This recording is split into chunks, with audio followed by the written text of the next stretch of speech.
If you think McDonald's is a burger company, you're missing the billion-dollar secret that built an empire.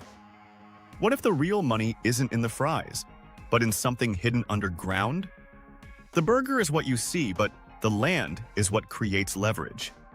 That wasn't obvious in the beginning. In the 1940s, McDonald's was a single drive-in restaurant in San Bernardino, California, run by two brothers focused on speed and consistency. Richard and Morris McDonald simplified the menu and redesigned the kitchen into an assembly line process. They removed unnecessary complexity and built a system that delivered burgers faster than competitors. What made the restaurant different wasn't the recipe, it was the repeatable system behind it. But here's a question. If the system was so revolutionary, why didn't the brothers scale it themselves? That system attracted attention, including the attention of Ray Kroc, a milkshake machine salesman who noticed the restaurant was ordering an unusually high number of mixers. When he visited, he saw something scalable rather than something local. Kroc believed the model could be franchised nationwide, and expansion began.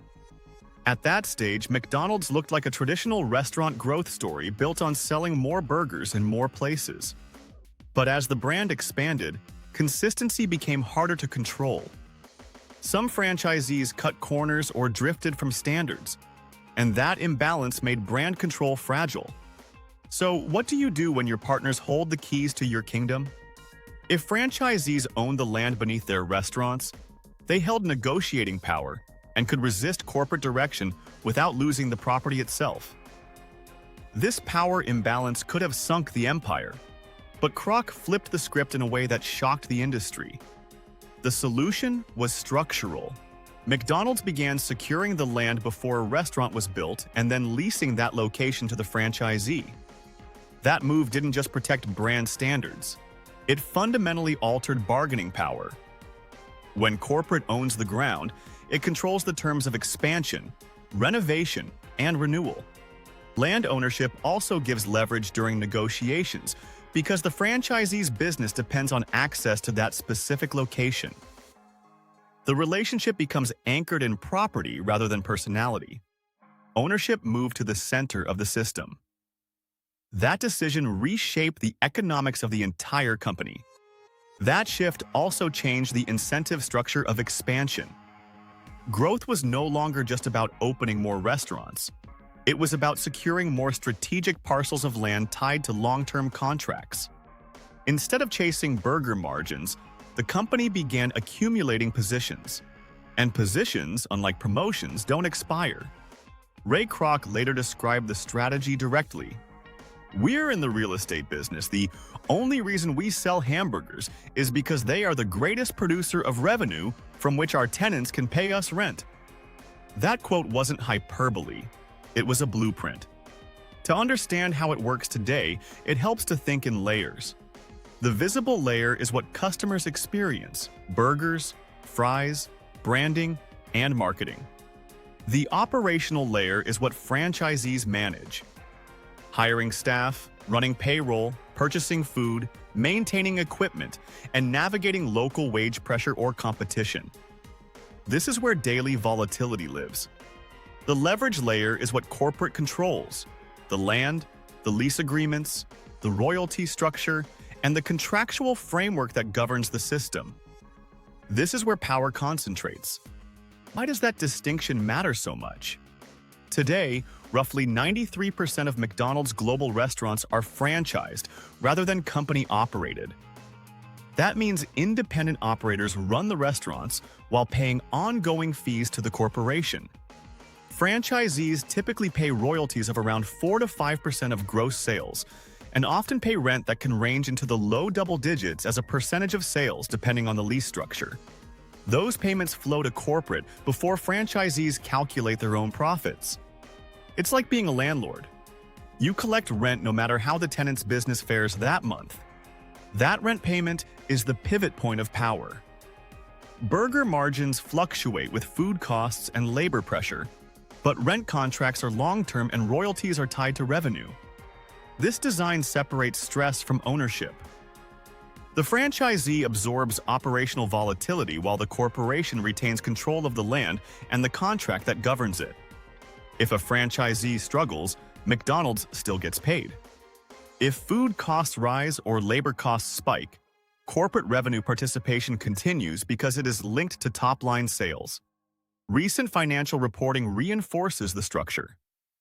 In recent periods, McDonald's has collected roughly $1.4 billion in royalty revenue in a single quarter. Rent has accounted for close to 39% of total corporate revenue in certain years. Combined, rent and royalties make up the lion's share of income, like a subscription fee that never stops, even if burger prices fluctuate. Across a full year, franchised revenue has exceeded $16 billion annually, and that segment has operated with margins that often exceed 80%. Those margins are high because collecting rent and royalties carries far lower operating costs than running restaurants directly. Let that sink in for a moment. Now consider the land itself.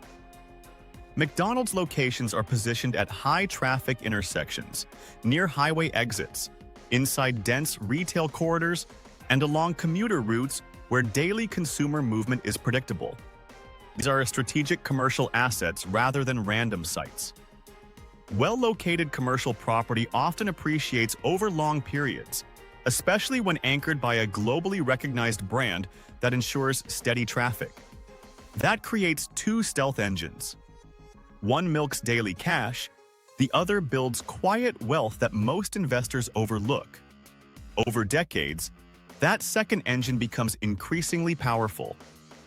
As property values rise and contracts renew, the company benefits from both inflation-adjusted rent and appreciating land positions. What looks like a fast food chain on the surface begins to resemble a portfolio of commercial real estate tied to consumer habit. That distinction changes how you evaluate long-term durability. The burger drives traffic, but it does not anchor wealth. Ownership is what compounds over time. Think about it. How many businesses do you know that thrive on what they own, not just what they sell? This structure also creates durability. If a franchisee underperforms or exits the system, the corporation retains control of the land and can install a new operator without losing the location itself. The asset remains stable even when the operator changes. That asymmetry strengthens the network. When you zoom out, the pattern becomes clearer. The product attracts attention, but the asset captures profit. Many companies appear to compete on what they sell, yet their structural advantage lies in what they control. Whether that is infrastructure, contracts, positioning, or embedded systems. Most people analyze companies by what they sell. Sophisticated investors analyze companies by what they control. Control over land, long-term agreements, infrastructure, or strategic positioning tends to outlast product cycles because products evolve while ownership structures endure. Once you see the leverage layer, your focus shifts. You stop analyzing menus and start analyzing ownership. In McDonald's case, each new location expands the royalty base while strengthening the controlled real estate portfolio. As density increases, earnings become more predictable and valuation becomes more stable. Stable valuation improves access to capital. Access to capital funds further expansion. Lower capital costs make every new location easier to finance. And when financing becomes easier, expansion accelerates without increasing proportional risk. That is how scale compounds quietly. Not through louder advertising, but through stronger balance sheet positioning. The reinforcing loop operates beneath the counter rather than at the menu board. Growth compounds structurally at the leverage layer. McDonald's does not primarily scale burgers. It scales controlled locations tied to recurring contractual revenue. The burger initiates the transaction, but the contract anchors the economics. If this flipped your view on McDonald's, hit subscribe now. You won't want to miss how companies like Amazon and Starbucks hide their leverage next. Drop a comment. What's another hidden business model you want dissected? Thanks for watching, and let's uncover more insights together.